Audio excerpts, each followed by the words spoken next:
Yo he visto y he conversado con productores arroceros y he conversado con personas que conocen muy bien el sector, que incluso puedo mencionar aquí a Carlos Segura Foster, que fue director del Banco Agrícola, y me decía, respaldo a esa conversación que yo había tenido con productores arroceros, que el futuro de los productores es asociarse en cooperativas.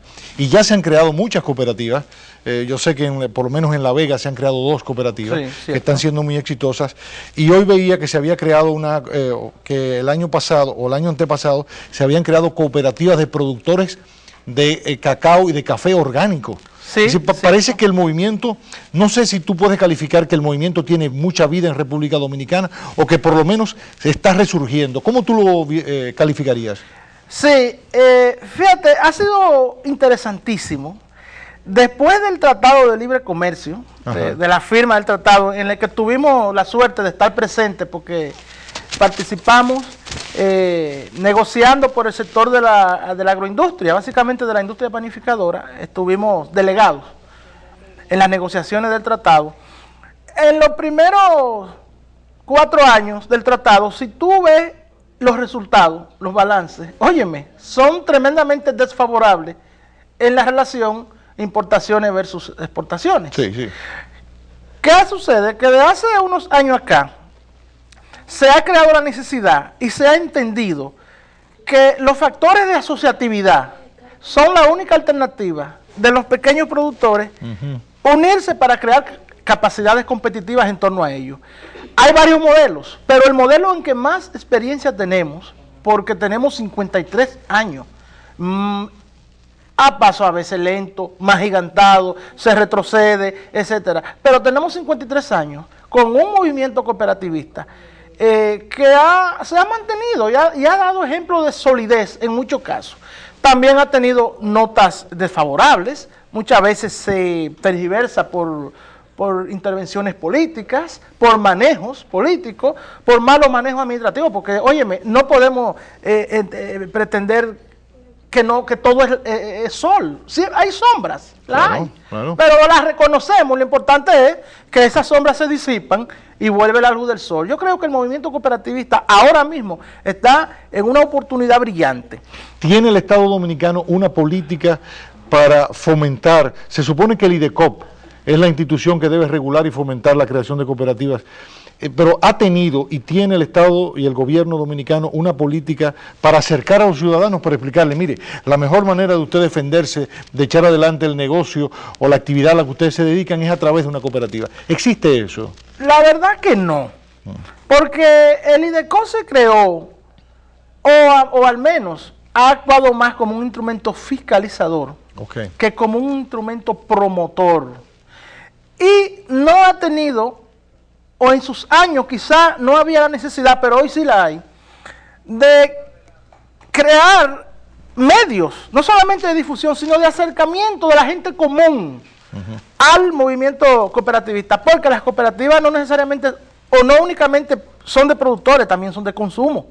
Entonces, si los consumidores se unen en un vínculo tan esencial, como es el consumo, tienen una capacidad de defensa que ni siquiera es sindicalismo, ni es protestantismo, o sea, protestante en términos políticos. De protesta. Es una respuesta social a la protección de un grupo determinado que se une mediante un proceso cooperativista por un vínculo que es indisoluble. Óyeme, somos consumidores, tenemos que protegernos. En Puerto Rico se han dado muchos ejemplos de eso. Por ejemplo, hace unos 6 años hubo un aumento en los precios de la carne de pollo, exorbitante, y la decisión fue los consumidores unirse y no consumir la carne de pollo. Las asociaciones de consumidores. De consumidores. Constituidos como cooperativa. ¿Una cooperativa nacional o una cooperativa local? Pequeños núcleos locales. De hecho, yo mismo soy de los que considero, y así sugiero, que las cooperativas, mientras más locales, o sea, mientras mayor definición territorial tienen como vínculo, funcionan mejor. Porque ahora hay otros elementos. Eso es lo que indica la experiencia, porque hay muchas cooperativas en Dajabón, en Miches, muchas que incluso en su propio nombre se ve el territorio. La territorialidad, sí. Mira qué pasa.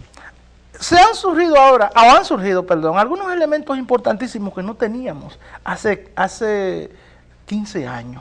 Por ejemplo, hoy hay un elemento que hay que estudiar y que hay que promover muchísimo, que se llama el desarrollo económico local. El desarrollo económico local tiene en las cooperativas locales un canal perfecto, un vehículo ideal para transitar a la promoción de las competencias, de las competitividades, las fortalezas económicas locales de una comunidad. Es decir, pongo un ejemplo, Juan, para que nos podamos entender. Por decirte un caso, en cualquier provincia hay uno o dos elementos productivos que son los... El chicharrón de Villamella, por ejemplo. Por decirte un caso. Vamos a ver. Bueno, mira, el chicharrón es una cadena. Sí. Nada más no verlo en la mesa. Sí. Antes de llegar ahí, sí, hay todo hay que criar los cerdos. Hay que criar los cerdos. Esos cerdos comen comidas importadas, con materias primas importadas. Que una empresa que no tiene ningún vínculo con los productores de cerdos, que los suple, no le importa. Te vendo y me pagas y punto. Sí, así es. Entonces, los ayuntamientos ahora tienen que entrar de la mano con el movimiento cooperativista para promover cadenas de asociatividad que vayan desde el elemento 1 de los procesos productivos, los encadenamientos, hasta que ese producto se convierte en un elemento de consumo final. Okay. O para exportación o para el consumidor. ¿Cuál es la diferencia entonces entre una cooperativa y un clúster? Muy bien. El clúster es un instrumento altamente vinculante. El clúster es una palabra muy traída del extranjero que significa racimo o conjunto de empresas. Entonces el clúster tiene la particularidad de que es una iniciativa básicamente privada de grupos que identifican intereses comunes. Realmente las cooperativas vienen siendo lo mismo, pero el clúster no tiene una ley que lo rige ni tiene un reconocimiento de categoría económica como una cooperativa. Okay. Es decir, el Estado no reconoce en un clúster un elemento de su protección, porque no tiene una ley ni un marco. Ahora, como iniciativa privada, funciona.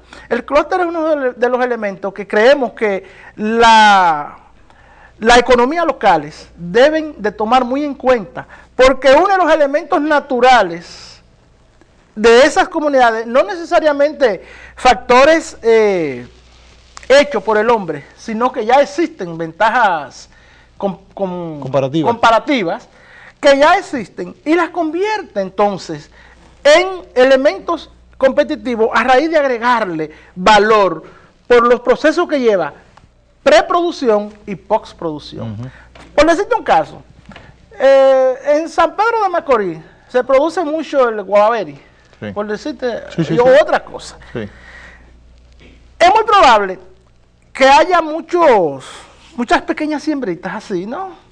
Pero no hay una intención antes de la siembra, ni industrializar ese producto. Entonces puede surgir un empresario privado que se hace millonario con pequeñas predios. Le va comprando, le financia. Exacto. Y luego... Ahora, ¿en qué se beneficia la comunidad? Nada. En nada. Nosotros creemos que este proceso o esta metodología de apoyo al desarrollo económico local, si se toma como una política inclusive local, no necesariamente del gobierno central, pero sí los gobiernos locales. Y yo creo que los mismos síndicos deben de convertirse en verdaderos gobiernos de sus ciudades, apoyando iniciativas de desarrollo económico local. Crearían empresas, crearían cadenas productivas, dejarían de depender tanto de, ¿cómo se llaman los impuestos estos especializados? Arbitrios. El situado, el famoso situado, que se creó en los tiempos de la colonia. Entonces, cuando una ciudad recibe apoyo en el desarrollo industrial o en el desarrollo de sus empresas, óyeme, esa comunidad responde a sus autoridades. Tienen las autoridades locales un canal excelente de dar una demostración diferente de cómo manejar desde el punto de vista económico y de trazar políticas efectivas. Hay otros elementos modernos ahora que se vinculan. Me quedan 30 segundos, Juan. Y que, bueno, las cooperativas también pueden manejar, como son el emprendedurismo económico. Aquí realmente hay poca vocación de creación de empresarios, generalmente surgen al azar. Y hay muchos elementos nuevos que... Vamos a seguir hablando después de eso, Juan, ¿verdad?